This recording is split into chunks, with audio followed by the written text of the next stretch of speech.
Good morning, good morning. Welcome to the vibrant morning here in BTV Kenya. In BTV, we brings you what's in the People Daily newspaper. Remember, we give you a brief of what is in the People Daily newspaper, and it is your responsibility to grab a copy of People Daily newspaper and read more comprehensively. Now, remember, you can follow us on YouTube, BTV Kenya. You can also follow us on Facebook page, Blackman TV Kenya, as well as you can follow us on X and on TikTok, BTV Kenya. Remember, your comments are very important and we value your feedback. Let us know where we are reaching you from. I'm your host, Gagi, Isaya, and today my co-host Lennox Odede is here with us. Lennox, say hi. Hi. Yes. Any other thing you want to tell the audience, the viewers? You just told me to say hi, one. It's okay. You're free now to say what you want to say. Good morning, everyone. Our viewers, we love you so much, and thank you for joining us here at BTV Kenya.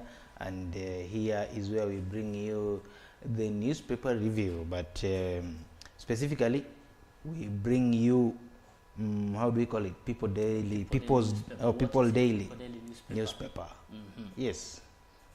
Thank you so much, Lennox. Welcome once again. We are Thank you so much.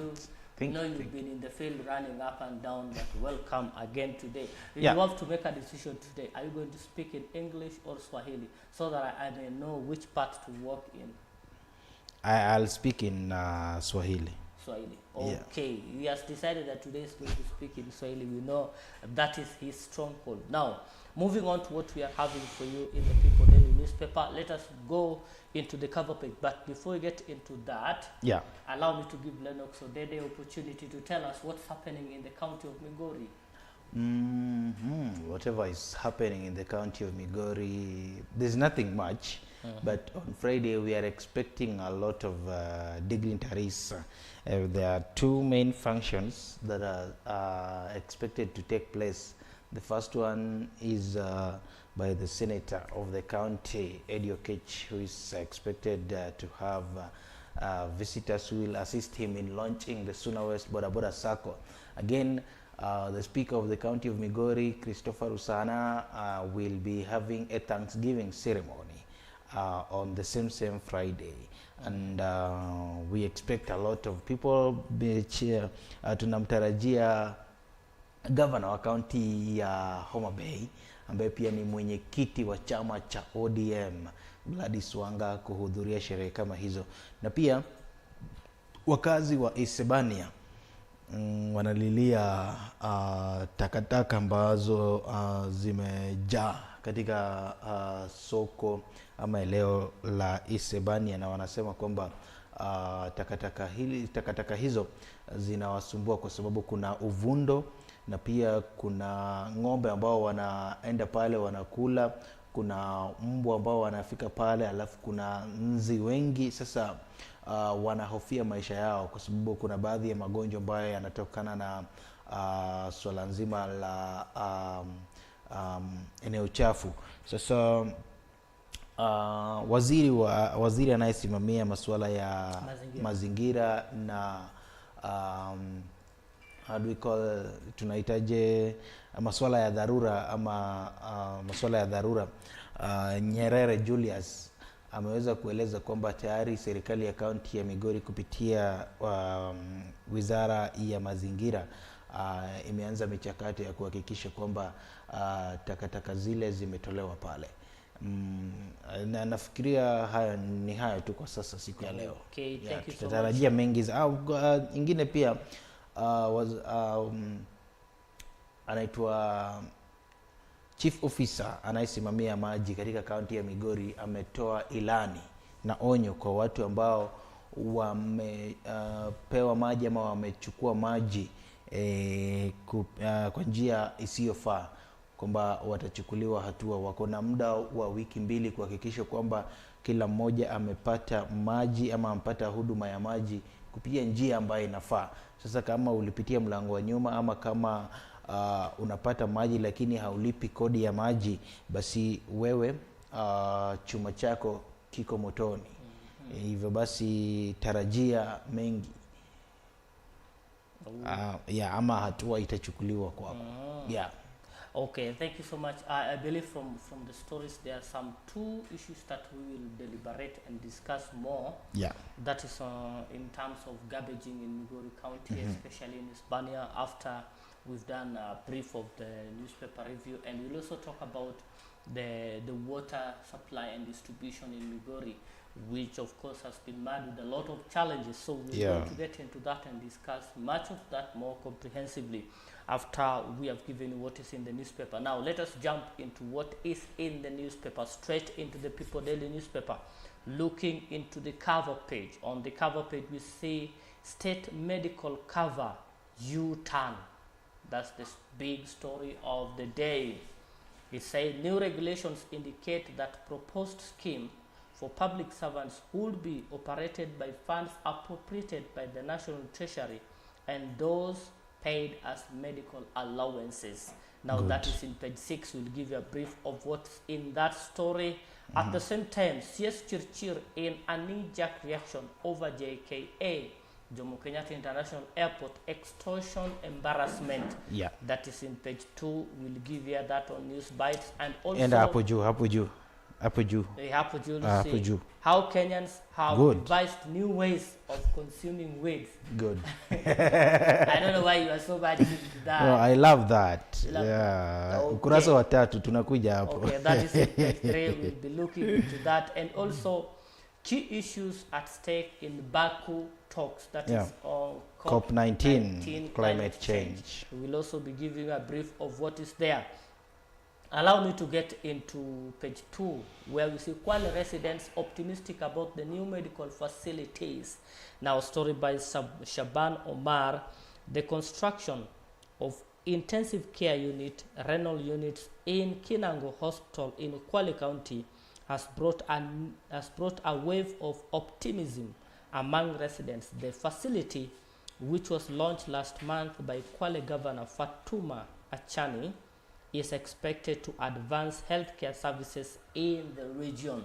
Now we see that's a plus as Kwale County. The new ICU will feature 9 patient beds along with a dedicated room for healthcare staff designed to enhance efficiency and support. Inamaanisha kwamba hawa watu watakuwa wanafanya katika mazingira mazuri ya kazi na pia wana vifaa vya kazi vya kutoa huduma kamili za kazi.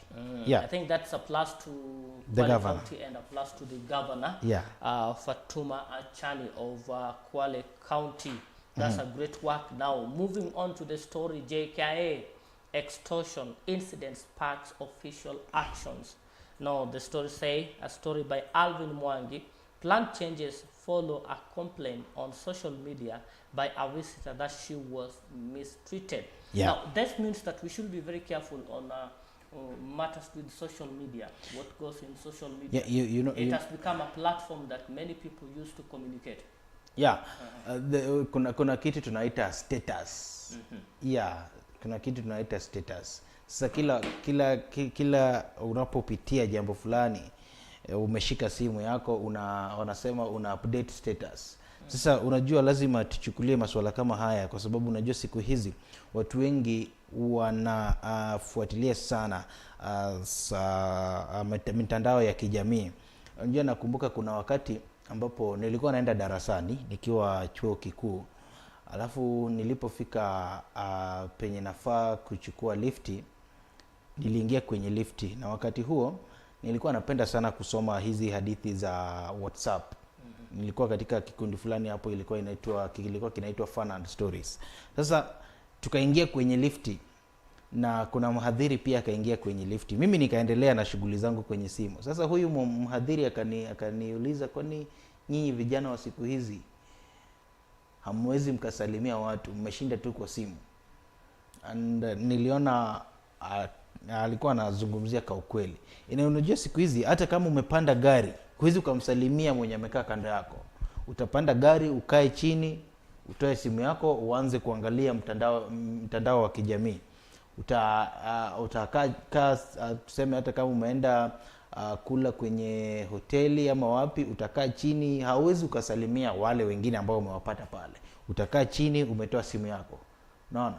Sasa siku hizi mawasiliano ni kupitia mtandao ama mitandao ya kijamii. Sasa hivyo basi lazima kama kwa sababu kuna kitu inaitwa defamation in English ama kuwa one's reputation. Yeah. Sasa unajua, na hii ni kampuni na pia kuna baadhi ya watu ambao pia wana kampuni kama hii. Sasa mtu ama pengine abiria ama client akitoa hisia zake kupitia mitandao ya kijamii, ni lazima hawa watu wachukue hatua haraka iwezekanavyo, ili swala kama hili lisijirudie ama ili tatizo kama hili litatuliwe haraka sana. Yeah. Now from the story we see the government has moved quickly to address recent claims of extortion and harassment at Jomo Kenyatta International Airport by introducing reforms meant to improve passengers' experience. They say the changes include introducing modern technology to speed up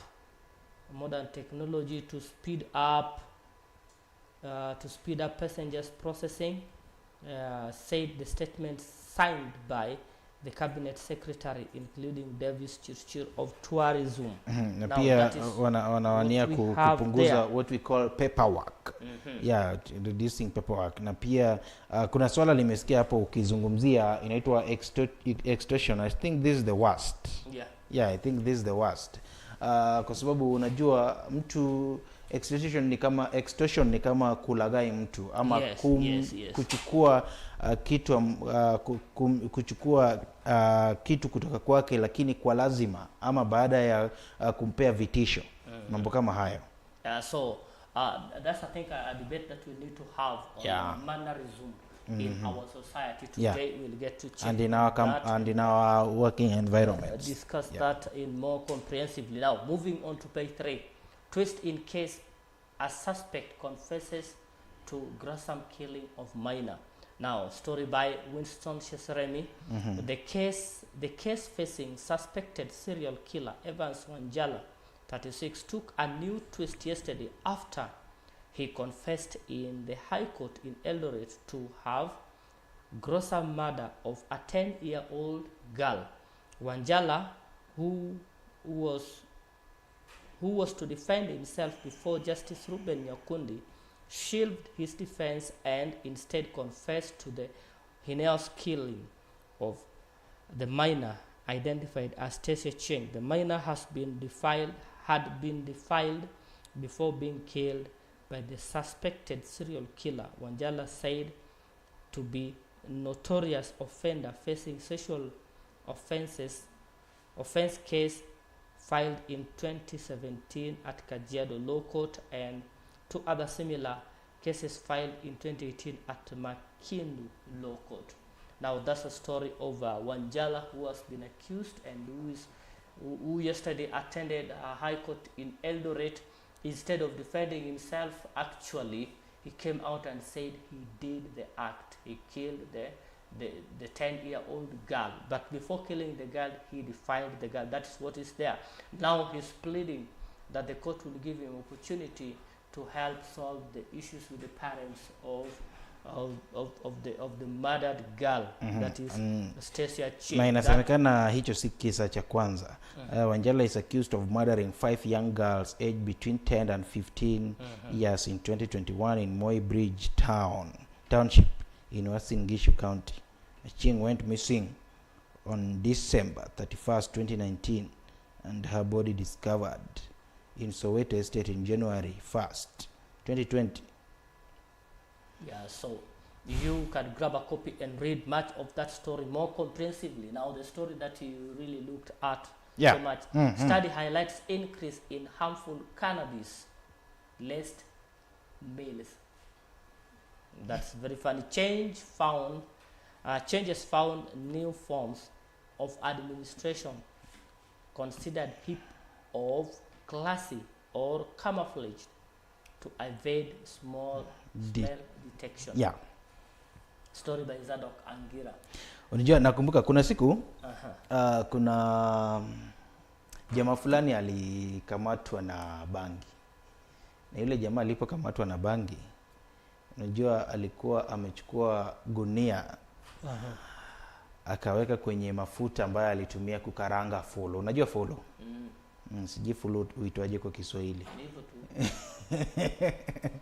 Sasa unajua pale harufu ambayo ilikuwa inatokelezea ni ya nini? Ni ya fulu. Hadi akachukua hizo hadi akachukua samaki ya aina ya fulu, akaweka ndani, akaweka chini, akaweka katikati, alafu akaweka tena zingine juu. Sasa harufu ni ya fulu, lakini pale ndani anasafirisha bangi.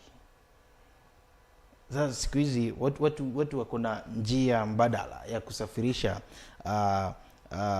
bangi. Ndio maana hawa watu wanasema kwamba wanaficha bangi ndani ya vyakula ili harufu ambayo inatoka pale isikuwe ya bangi, lakini ikuwe ya chakula pale.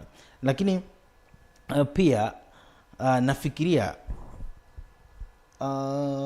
kuna baadhi ya watu pia wanaichanganya na vyakula, ama namna gani? According to the story. Pardon? Kuna watu wanaichanganya na chakula. Pengine mboga unachukua bangi kidogo. I did hear that sometimes that there's a young girl who makes it properly and use it in making chapati for the parents. And everybody ate chapati in that house. People slept like nobody's It business. was discovered that he used the bank to make the chapati. Pale kuna picha ya Laikipia County workers load bang worth 41 million from a container to a lorry at the Nyahururu police station on October 23rd. The drug was later set ablaze by a state officer following court order.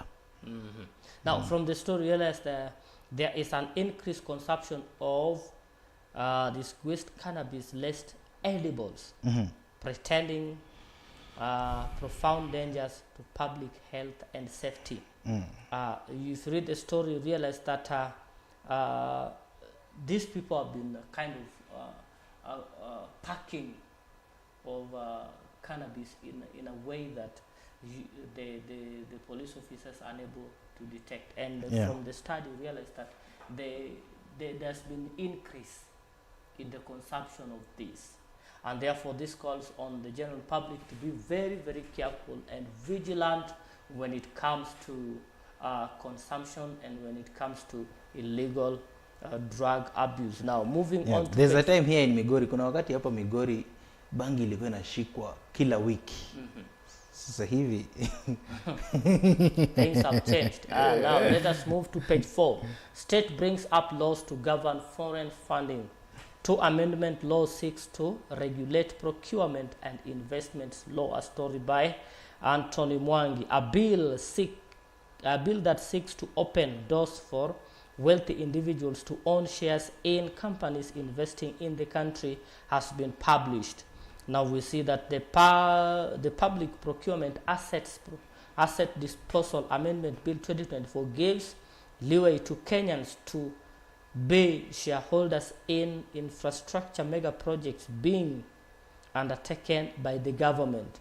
Now, Amendment Bill 6 to revive Public Procurement Asset Disposal Act prescribed threshold of procurement to be awarded to a local firm.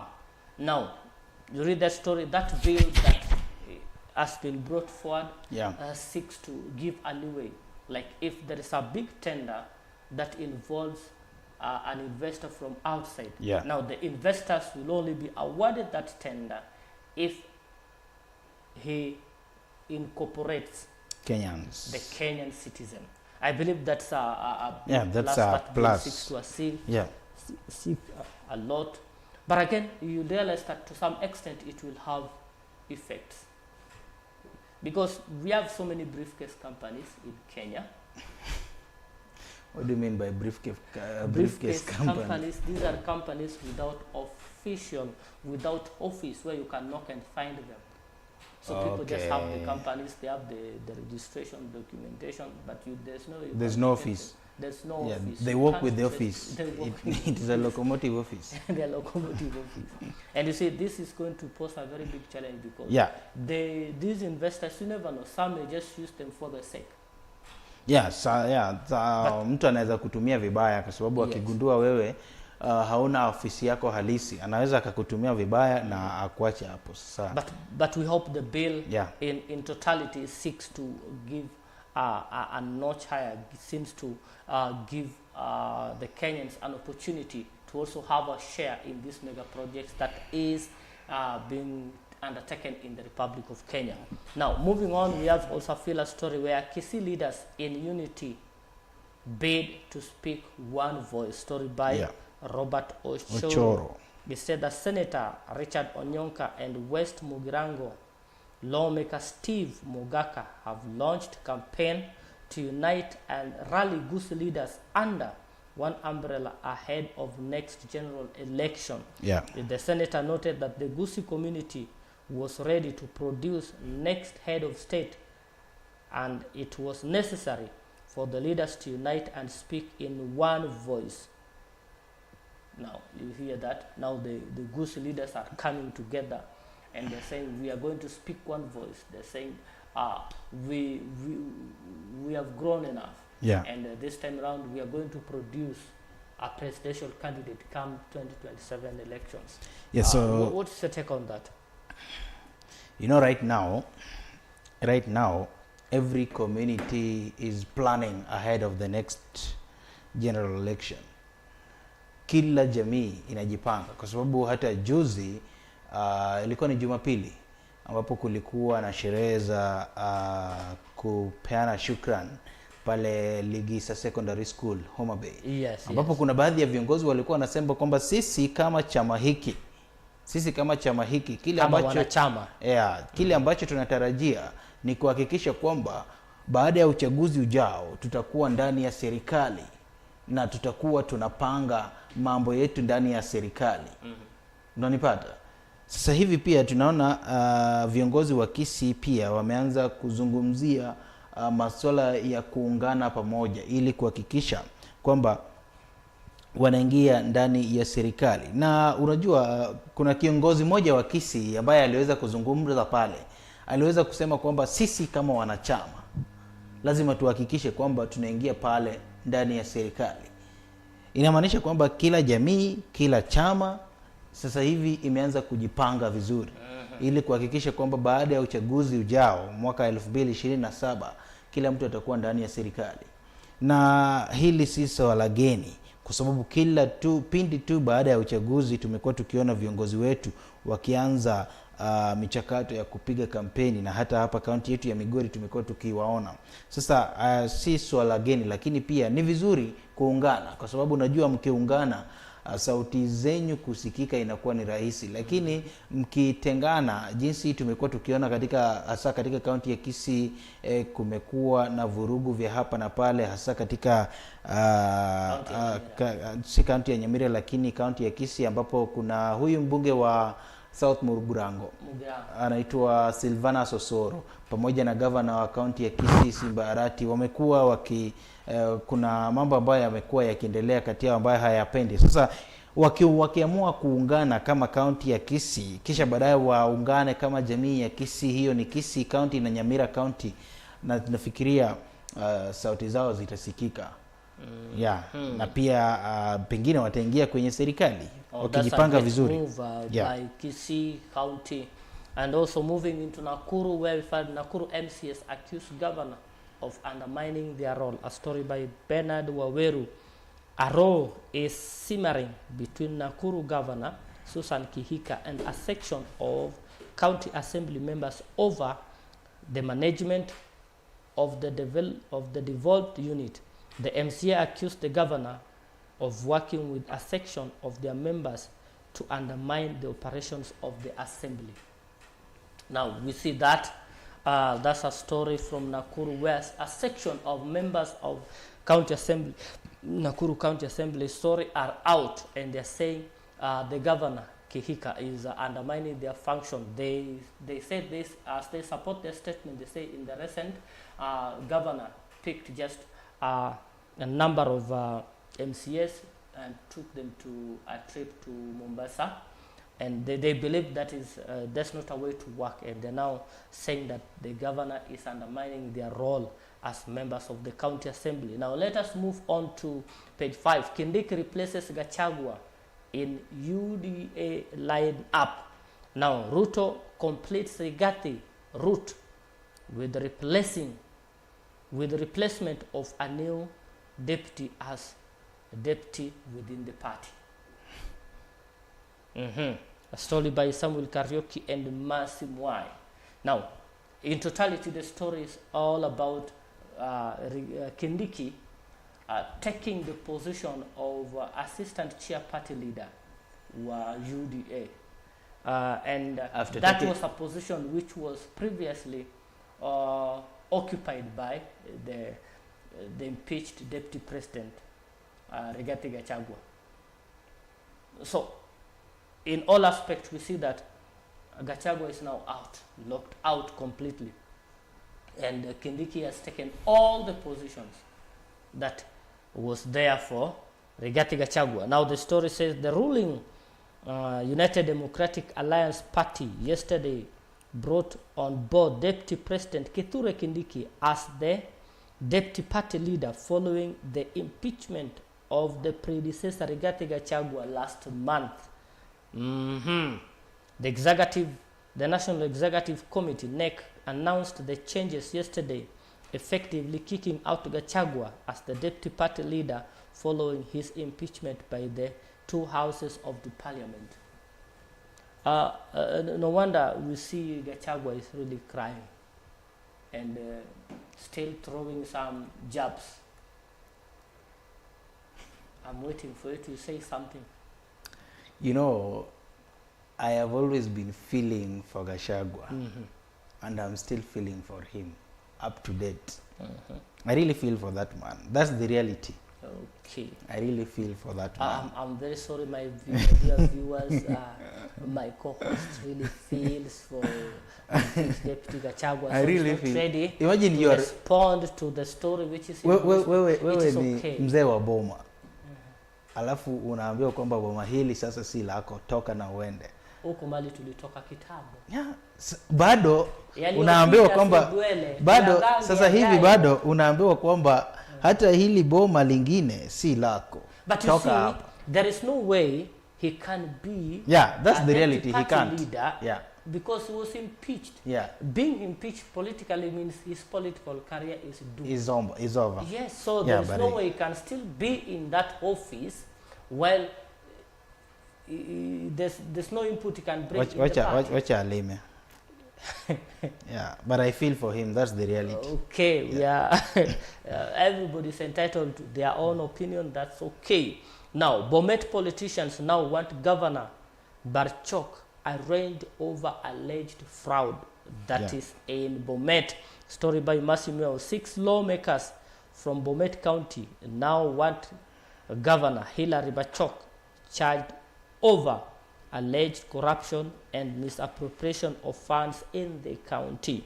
The lawmakers also want action taken on the governor and the county executive officer over mismanagement of various hospitals that allegedly led to the death of a 3-year-old patient, Ruth Chepngeno, due to negligence at Longisa Hospital.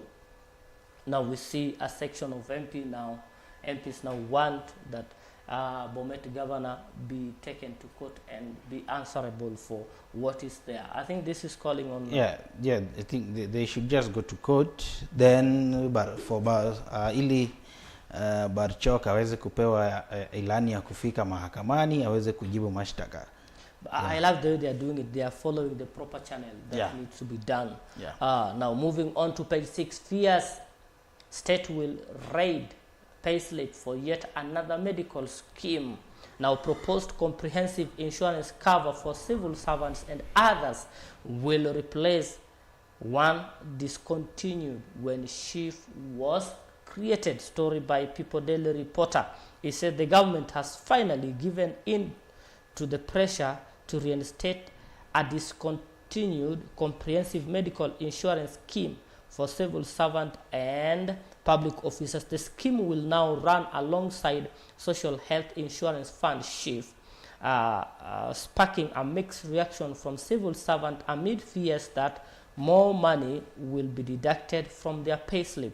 The proposed scheme will be operated by fund appropriated by the Treasury and money paid out to civil servants as medical allowances, according to the draft regulation published by the ministry last week. Now, it has been pressure. They have pressured the government, and the government has said it's okay. Now, what we're going to do, let's find a way of bringing in this. And they have brought it in that they're saying that scheme, the government said that the civil servant should not be worried because the money that is deducted will be paid to them as a medical allowance. Yeah. So that's also a story which I believe is of significance. Please grab a copy and read. Now, MCS says little progress in Nairobi River cleanup. Nairobi River cleanup. A story by Alvin Mwangi said that members of Nairobi County Assembly have claimed the Nairobi River Commission has made a little progress in restoring the city's rivers nearly 2 years after it was created. Despite significant funding, ward representatives say the rivers are still choked with filthy, prompting questions about agency's effectiveness and possible misuse of funds. Now we see the Nairobi County Assembly members are now saying, representatives are now saying that they are seeing that the work done in Nairobi rivers are very little as compared to the fund that has been put in place. Remember, the Nairobi County formed a committee, formed a commission that was to work on cleanup of Nairobi rivers, but they say this has been, but there's little that's been achieved. Wewe umeishi Nairobi. Yes. Unafikiria kuhakikisha kwamba mto wa Nairobi itakuwa ni safi? Unafikiria ni swala la swala ambalo linawezekana?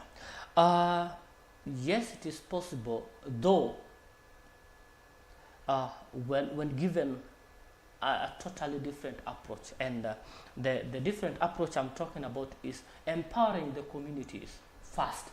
Before you go to the river, Nairobi River, to clean it up, empower the community, empower those living along those areas where the river is flowing.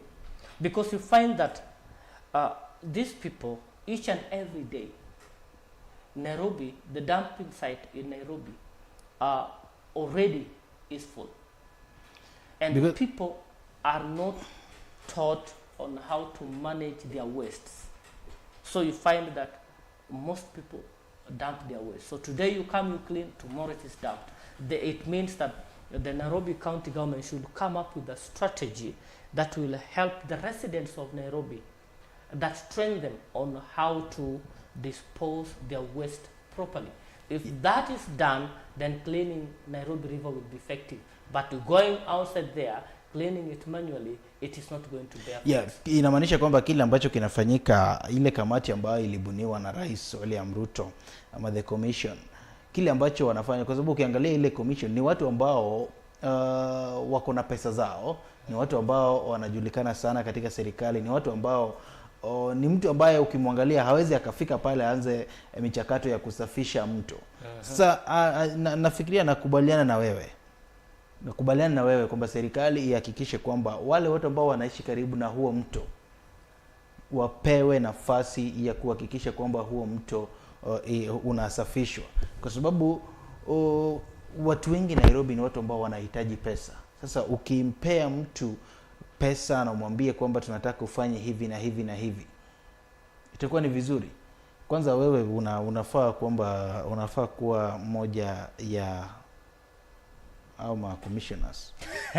Kwa sababu ungeleta, kwa sababu unaweza ukaleta mabadiliko katika jamii, kwa sababu hao watu walipewa kazi hadi wakati huu hawajatupea ripoti na mbinu ambazo watakuwa wanatumia katika kuhakikisha kwamba mto Nairobi unasafishwa hadi now, wakati huu. I want us to move with speed. We clear this, then remember we are talking about the issue of Isibania, garbage, and we are going to combine it to see how the government can come up and do thorough cleaning that will able to help us out. Now, moving on to page 8, 5 killed in Samburu, Isiolo border, bandit and there's a beautiful lady on page 7. You will look, my friend, that's an advert.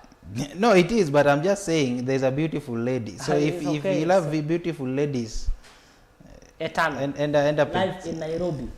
No, just go to page 7. You'll see a beautiful lady. That's what happened. Page 7. Good Vibe Festival, Etana. Let's move to page 8. Nairobi with it's okay. You will pay for that. It's okay. It's okay. Now moving into page 8.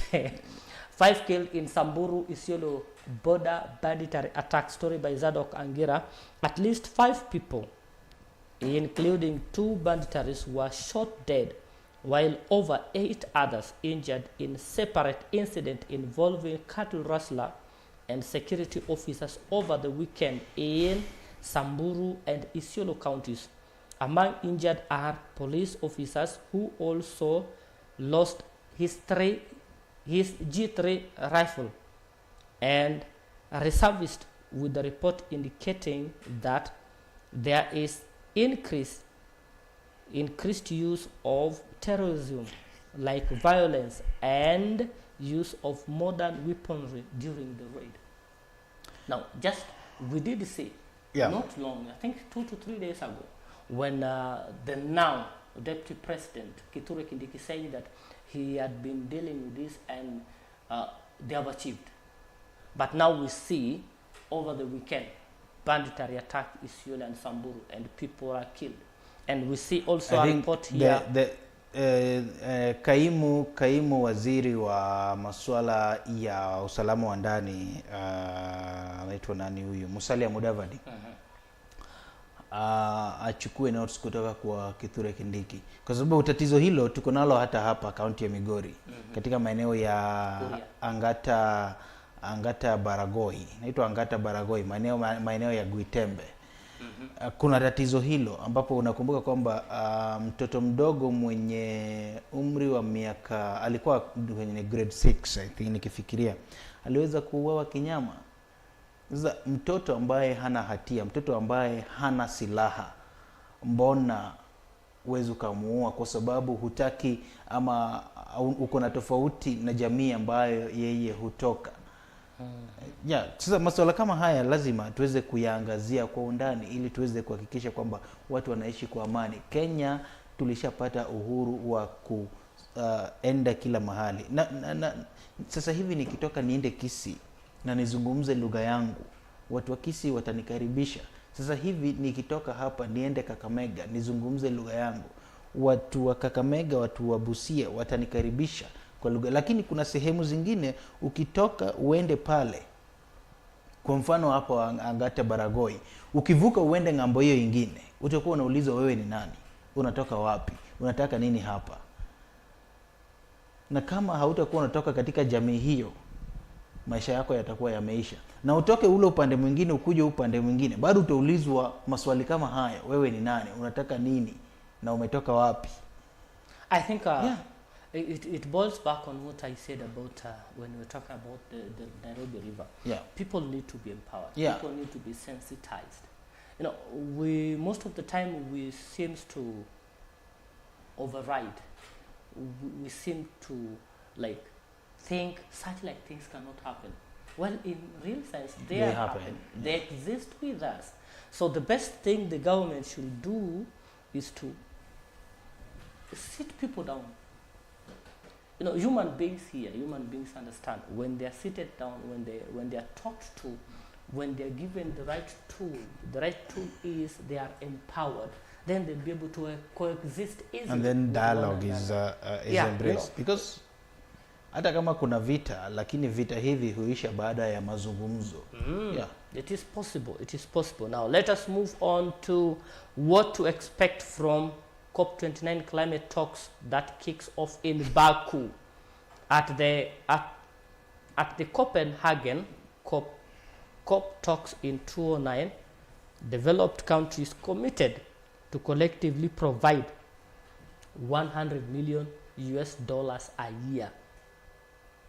Now, the next major United 100 Nations billion. a billion Yeah. a year. And they say the next major United Nations meeting on climate change, known as COP29, is about to get underway in Baku, Abidjan. The annual meeting are key international summits as the world attempts to address unfolding climate crisis. Now, what is going to be talked here mostly is about climate change. How we can combat the climate change, how we can reduce pollution, how we can enhance. But we see, let us hope that something good is going to come, because today things have changed. Things have changed. Our environment has changed. Now let us move to page 10, quote of the day. I want you just to take one. Let me take, I think I love women, white women.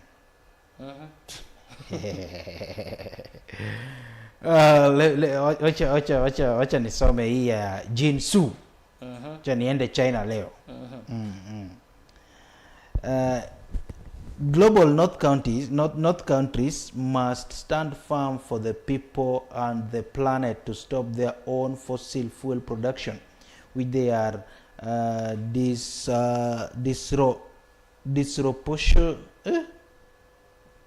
Can you help me read that English?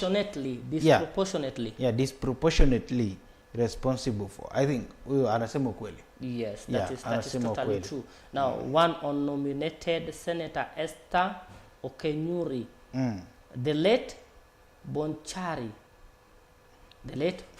former Bonchari MP Zubedo Upero United the mentored young leaders. I appeal to our senior leaders to emulate him and unite the Kisii community. That is there. Now let us look at the cartoon of the day. Will the forbidden tree ever come back to life? Wanjiku is asking. And we see the tree is dry and has turned black, and we see the head of. We can see the face of former deputy governor, the impeached one. Regarding the president.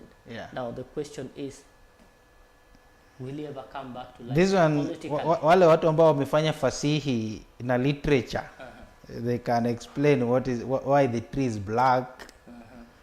And, do you think and the tree is on a desert.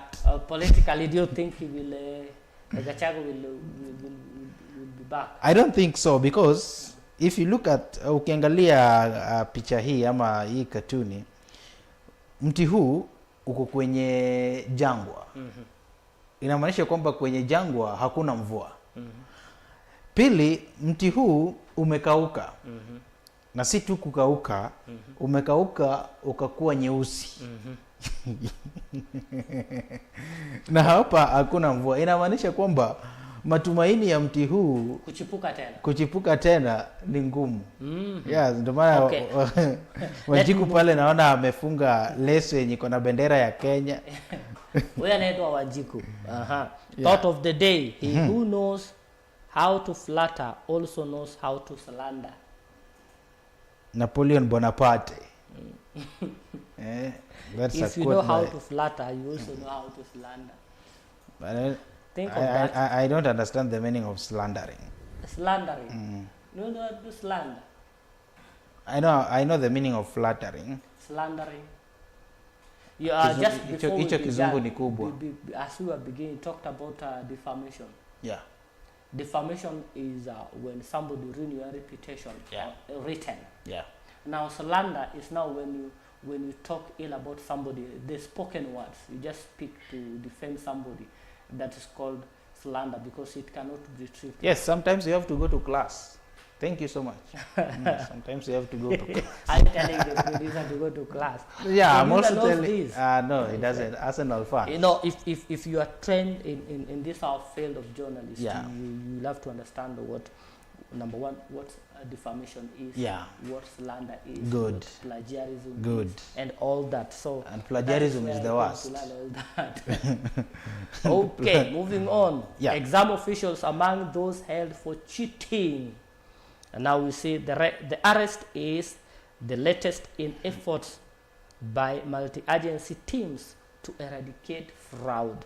Story by Zado Kangira and Faith Mesharia. It says examination officials were yesterday arrested in Isaya County for cheating. The 13 suspects were the center manager, his deputy supervisor, And the center manager is the principal. Yeah. and the deputy supervisor, and 10 invigilators arrested at Nyamaninia Secondary School, where they were found with mathematics paper 2 answers. Mathematics paper 2 answers. And this time round, it is only from the Luo side, because the other week we had, no, last week, we had Homa Bay County featuring. Yeah, but I'm very happy. Migori County, I don't expect. One of the things that need to be addressed is exam cheating. Yeah. And I thank God because CBC is coming. Yeah, I really It is going to face out the exam Yeah. cheating. When I was coming to the studio in the morning, I met a guy and we were discussing. I'm withholding his identity. Good. He was telling me that cheating has been rampant, even in these colleges. This, we call them the TVETs. They cheat. Even at the university. They cheat. Yeah. And I feel, I ask myself, how do you feel presenting a result which actually you know, deep down your heart, you know that you don't deserve this? Good. How? It's very shameful. But I'm very happy because kile ambacho kinaleta tatizo kama hili. Kuna umekuwa ukishuhudia kuna baadhi ya jamii wanafunzi ambao wamekuwa wakipiga walimu subiri tu utaona matokeo yatakapotoka, utaona kuna baadhi ya watu ambao watakuwa wanataka mwalimu mkuu wa shule fulani aweze kuondoka kwa sababu ya matokeo duni. Sasa masuala kama haya pia unajua hufanya watu kujihusisha na wizi wa mtihani. Jambo la pili, hili swala nzima la kuorodhesha watu kutoka nambari ya kwanza hadi mwisho. Hakuna mtu ambaye angependa kuwe huko nambari ya mwisho. Kila mtu anajizatiti aweze kuwa mbele. Sasa inamaanisha kwamba kila shule, kwa sababu last week tumekuwa tukiona center manager, na center manager ni principal of that particular school, is the center manager. Ama namna gani? Yes. Yeah. Jana tumekuwa tumeshuhudia center manager akijihusisha na wizi wa mtihani. Sasa kile kichwani. You see, I've been the idea of cheating is something that the government needs to deal with more seriously. Yeah. Because hapo ndo utafika I think chuo kikuu. I'm happy when I read. I'm very proud of Kithure Kindiki. Yeah. When I read his history, when he first sat for his KCSE, he got a grade of C+, and he did not meet the threshold of going to university. He went back and he reseated the exam again, and he passed. And upon passing, he has been progressing. And I think our young people need to be told that being that you have failed in Form 4 is not that does not mean you are stupid. Does not mean that you are empty-headed. You see, it is not a must that we must pass the Form 4 for us to be people in life. And look at this, Kindiki, our deputy president, he has amassed vast knowledge. He graduated from South Africa. From the University of Nairobi? From the University of No, Moi, not Nairobi. Moi University. Yeah. He had been a lecturer. But he didn't show for it. I think our perception about exam need to be changed. Yeah, it needs to change. And if it continues like this, I think we're not going to have experts professional people in the field. Now let us move to matters of sports as we wind up. How Torre Bob cuffed police, that is in page 36. Kisii-based side stand league unbeaten team with a solid performance that delivered their first point of the season. Now we see Shabana defeated the police. Inaitwa how Torre Bobe. Shabana Torre Bobe. Torre Bobe. Wewe ulikuwa unaisoma na kizungu. Torre Bob. Torre Bobe. Inamaanisha ilikuwa inamaanisha nini? It is our time. I think yes. Now we see that Shabana won their first ever league game in 2024-2025 against Police. You remember Police has been since they started playing this league, they have never lost. They have never lost. But Shabana gave them a blow, 1-0. Now, can you read that? How? Huh? How Torre? Yeah, I want you to read that. Inaitwa I just want you to read. I want nataka kusikia. You want me to read it in the Lua? No. Just read it good now, well now. Torre Bobe. No. Umekosea. Yo, the B is a bit silent. Torre Bobe. Oh. No problem. Yeah. You have to be taught Kisii bwana. And also on still matters of sports, we see Fortune Sacco targets promotion after fourth straight win in Football Kenya Federation National Super League. Good. Good. Now Fortune Sacco FC continued their fine run as round of 18 of Football Kenya Federation National Super League concluded at last weekend. The Kerugoya-based team maintained its lead with 1-0 victory over Sam West Black Boots on Saturday. Now it is their fourth straight win. Yes. So they are eyeing Kenya Premier League. And they are very their eyes are there. Hata Shabana sasa hivi.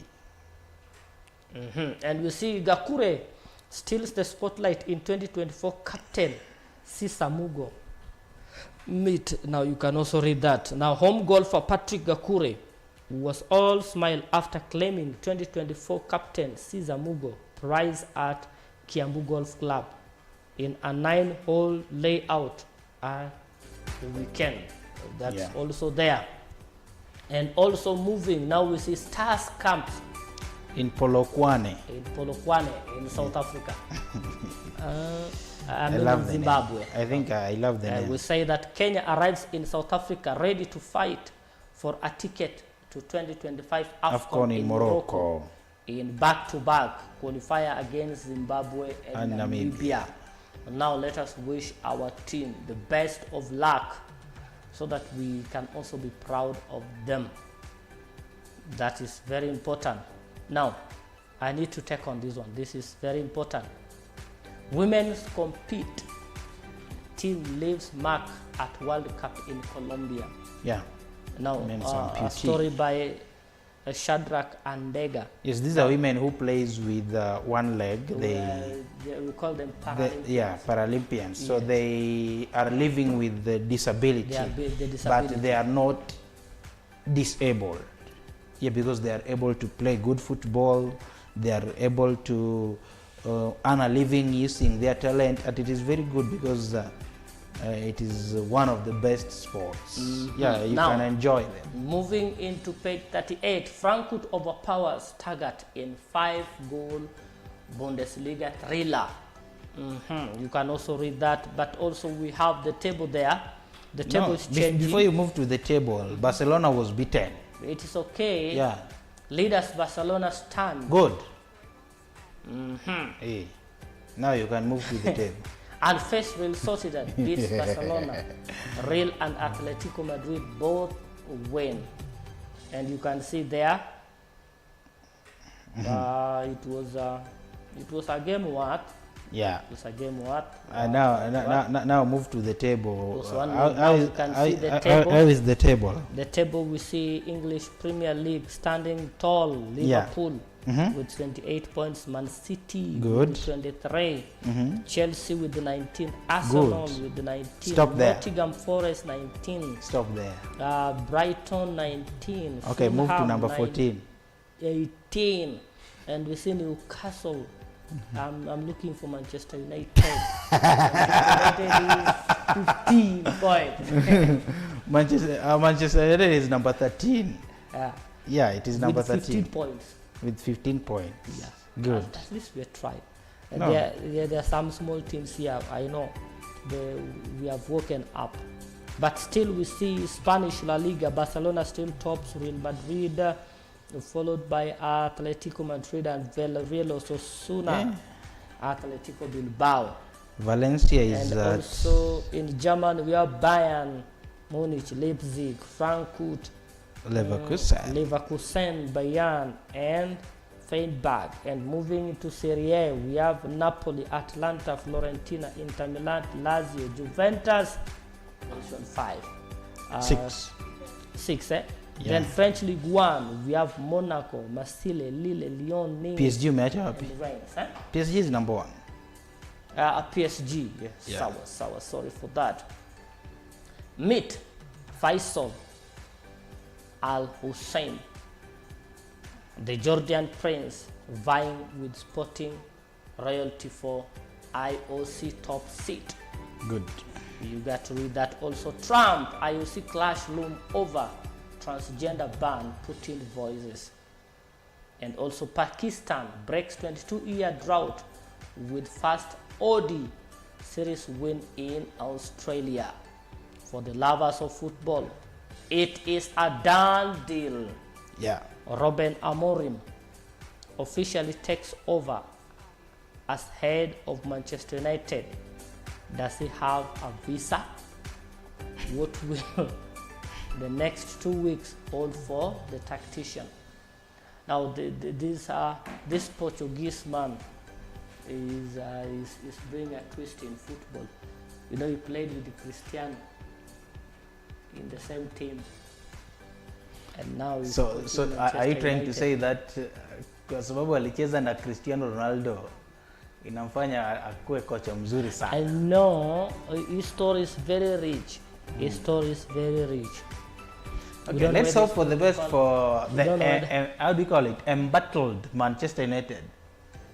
But I think with the help of Ruud van Nistelrooy, we have really tried. I don't know why. Just because you are given you got a free penalty against Chelsea. Now that you've tried. It is okay. It is okay whether we got a penalty. That's part of the game. That's part of football.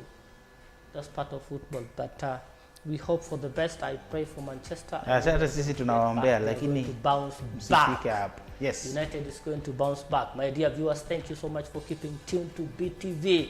That is what we had for you on newspaper review of People Daily here in the Vibrant Morning. Now, getting back onto what I said, we need to discuss the idea of garbage that is now startling Isibania market. The best way that the county government can combat this, if you ask me, I still get back to what I said earlier, is empowering the community, empowering the residents of an area on matters of garbage, on matters on how to clean up where we live. And you see, when we are not empowered, there's nothing we can do, because one way of empowering is to let them know the side effects of garbage, the negative side effects of garbage. That's number one. Number two, garbage, there are some things that we dispose in the name of garbage while they can still be reused. Thumbs up. So when you empower people, let them know this one can still be reused. In as much as you dispose it, you need to dispose it in this manner. And those things that can still be reused again, they can also help those residents, that particular person, in earning income, however little it is, it can earn. I walk around Migori town, you see, we have our mothers, I call them our mothers because of the respect I have for mothers. They sell these cooking oil. And where they sell them, they have these plastic bottles, water plastic bottles. They use that to sell that. But you see, you go to a funeral, you find them disposed. They are just thrown everywhere. But I thank God, you see, there you will find a woman walking around collecting them. Imagine you go to a funeral and you collect all those things and you stock them. You said, you want, I'm now selling this thing. You make them, you clean them, you wash them very clean. Do you think people will not come to buy? Or rather, you take them back to the company, the manufacturing company. Before you get even taking back to the company, you have them there. These women will come. Go walk in town. You'll find people selling those bottles, those plastic bottles for containing water. They sell them. So when we are empowered correctly, we'll be able to know what is reusable and that is which is not reusable. Number 3, when it comes to garbage management, we have what's known as dustbins. And this, when you educate people, we have people live in a resident, like in Yoruba. We have people are living in a rental. Now, the rental managers, the rental house owners, they need to be empowered.